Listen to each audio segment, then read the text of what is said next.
नमस्कार, मैं हूं आपके साथ कनिका अरोरा और आप देख रहे हैं एफएम न्यूज। तो बुलेटिन की शुरुआत करते हैं इस वक्त की बड़ी खबरों के साथ। सीएम भूपेश बघेल आज किसानों को बड़ी सौगात देंगे। सीएम बघेल आज किसानों को फसल बीमा राशि के 207वें करोड़ रुपए की फसल बीमा राशि का आज वितरण करेंगे। आपको बता दें कि प्रदेश के 1,44,967 किसानों को ये राशि मिलने वाली है। 2021-22 में रबी की फसलों को हुए नुकसान की राशि का आज वितरण किया जाएगा। तो सीएम भूपेश बघेल लगातार किसानों को कई बड़ी सौगातें जो हैं वो देते हुए नजर आ रहे हैं और ऐसे में किसानों के लिए ये बड़ी राहत के तौर पर भी देखा जा रहा है। साथ ही सीएम भूपेश बघेल लगातार पिछले कई दिनों से बात करें तो जनता के बीच जाकर के उनकी समस्याओं को सुन रहे हैं। साथ ही सरकार की योजनाओं का कितना लाभ है जो जनता को मिल पा रहा है, इसको लेकर के भी उनसे बातचीत कर रहे हैं। तमाम जिले व छोटे छोटे गांव का भी जाकर के सीएम भूपेश बघेल दौरा कर रहे हैं और इसके साथ ही जो भी लापरवाहियां वहां पर पाई जाती हैं उसको लेकर के सीएम भूपेश बघेल सख्त निर्देश भी देते हुए नजर आते हैं और साथ ही तत्काल रूप से कार्रवाई भी की जाती है। लेकिन फिलहाल किसानों के लिए एक बड़ी राहत के तौर पर इसे देखा जा रहा है, क्योंकि किसानों को जो वितरण राशि है वो दी जा रही है और इसके साथ ही बताया यह जा रहा है कि 297 करोड़ रुपए की फसल बीमा राशि का यह वितरण किया जा रहा है। प्रदेश के 1,44,967 किसानों को यह राशि दी जा रही है। 2021-22 में रबी की फसलों को हुए नुकसान की राशि का जो वितरण है वो किया जा रहा है। इसमें प्रदेश के किसानों को बात करें तो काफी ज्यादा राहत मिलेगी। वहीं दूसरी ओर बात करें तो विपक्ष लगातार सरकार पर हमलावर है। लगातार वो ये कहते हुए नजर आ रहे हैं कि सीएम भूपेश बघेल की सरकार में किसानों के लिए कोई काम नहीं हुआ है। लेकिन वहीं बात करें तो छत्तीसगढ़ सरकार किसानों के लिए लगातार कई सौगातें देती हुई नजर आ रही है और इसके साथ ही किसानों के बीच जाकर के भी उनकी समस्याओं को सुनते हुए सीएम भूपेश बघेल नजर आए। साथ ही तत्काल निस्तारण करने की भी बात कही जा रही है।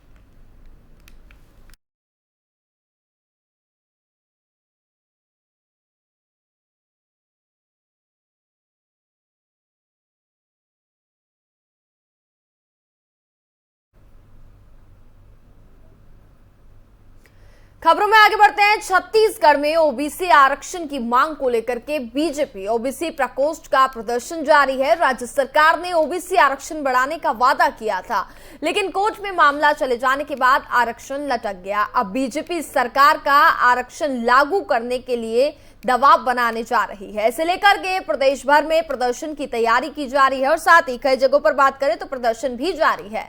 भारतीय जनता युवा मोर्चा के रायपुर संभाग के पदाधिकारियों की बैठक प्रदेश कार्यालय कुशाभाऊ ठाकरे परिसर में हुई। इसमें बेरोजगारी के मुद्दे पर राज्य सरकार को घेरने की रणनीति बनाने के साथ ही पेट्रोल डीजल पर वैट कम करने की मांग को लेकर प्रदेश भर में आंदोलन करने का निर्णय लिया गया है।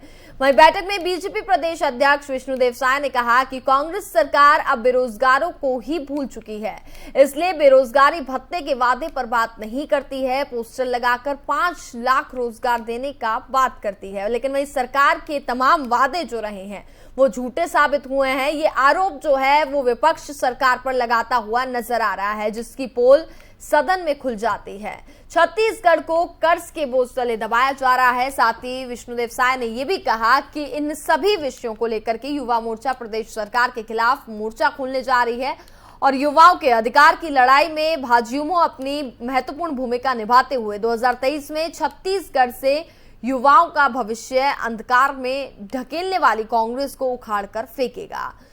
तो आरक्षण लागू करने को लेकर के लगातार सरकार को घेरा जा रहा है। विपक्ष जो है वो सरकार पर हमलावर है। साथ ही राज्य सरकार को घेरने की जो तैयारी है वो लगभग कर दी गई है। कई जगहों पर अगर हम बात करें तो प्रदर्शन भी देखने को मिल रहा है। ऐसे में अब कांग्रेस सरकार के खिलाफ ये प्रदर्शन जारी है। ओबीसी आरक्षण की मांग को लेकर के ये प्रदर्शन किया जा रहा है। लगातार अगर हम बात करें तो विपक्ष इस पूरे मामले पर हमलावर है और सरकार को घेरने की तैयारी भी की जा रही है।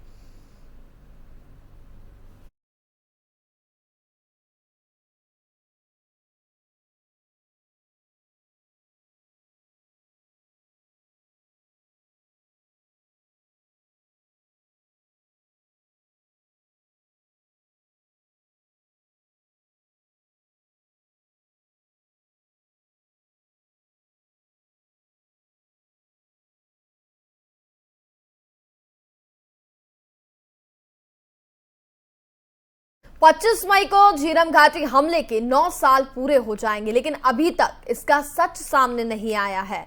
इस पर प्रदेश में पॉलिटिक्स भी जोरों शोरों पर जारी है। सीएम भूपेश बघेल ने केंद्र और बीजेपी पर निशाना साधा है। वहीं सीएम बघेल ने कहा कि बीजेपी झीरम हमले की जांच में अड़ंगा लगा रही है। बीजेपी सच को जानबूझकर बाहर ही नहीं आने दे रही है। हाल ही में बिलासपुर हाईकोर्ट ने राज्य सरकार की तरफ से बनाए गए न्यायिक जांच आयोग पर अगले आदेश तक के लिए रोक लगा दी है, जिस पर कांग्रेस और बीजेपी के बीच बहस छिड़ गई है। ऐसे में अब झीरम कांड की अगर हम बात करें तो 25 मई यानी कि कल इसको 9 साल पूरे हो रहे हैं और ऐसे में अभी तक झीरम कांड का जो सच है वो सामने नहीं आ पाया है। तो इसी को लेकर के प्रदेश में पॉलिटिक्स जो है वो भी काफी जोरों शोरों पर जारी है।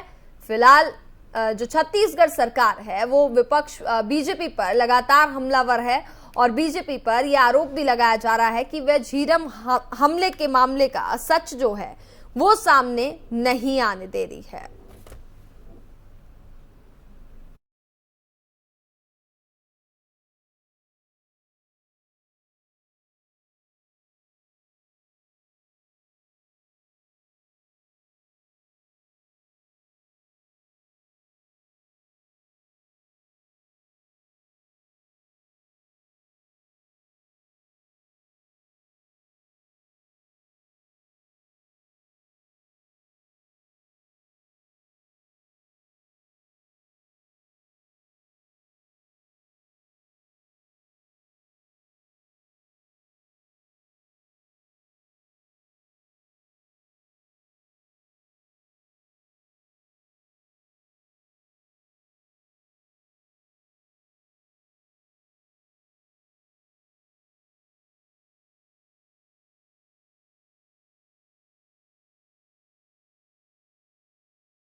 तो छत्तीसगढ़ से गुजरने वाली 34 ट्रेनों में से 24 जून तक अब फिलहाल नहीं चलेंगी। आपको बता दें कि कोयला ढुलाई की समस्या ना हो उसके लिए रेलवे बोर्ड ने एक बड़ा फैसला लिया है। आपको बता दें कि 34 ट्रेनों का संचालन 24 जून से होने वाला था, जिसका 1 महीने का समय जो है वो और ज्यादा बढ़ा दिया गया है।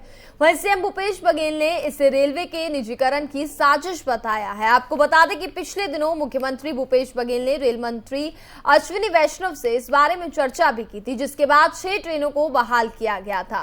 रेलवे ने पिछले महीने गहराए बिजली संकट के बीच ताप विद्युत संयंत्रों तक कोयला ढुलाई में परेशानी न आए, इसलिए देश भर में सैकड़ों ट्रेनों का संचालन बंद कर दिया था, जिसमें छत्तीसगढ़ से गुजरने और चलने वाली कई ट्रेनें भी शामिल हैं। रेल बोर्ड के इस फैसले के बाद छत्तीसगढ़ की सियासत भी गर्म हो गई है, जिसके चलते सीएम भूपेश बघेल ने रेलवे को निजी हाथों में सौंपने का षड्यंत्र बताया है।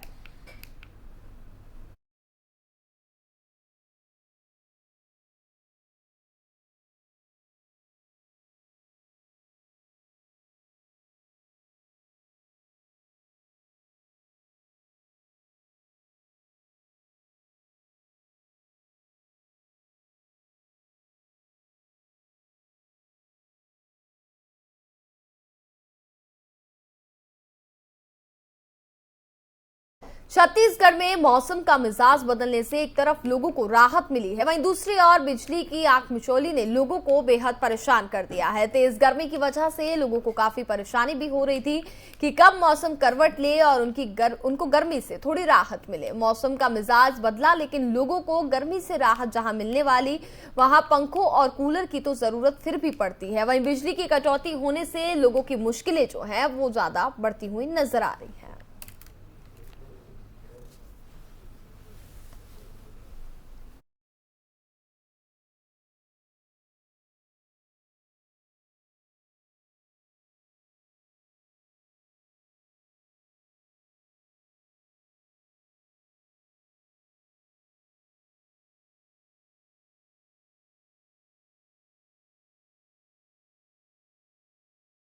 और इसी के साथ फिलहाल इस बुलेटिन में बस इतना ही और वक्त हो चुका है एक छोटे से ब्रेक का।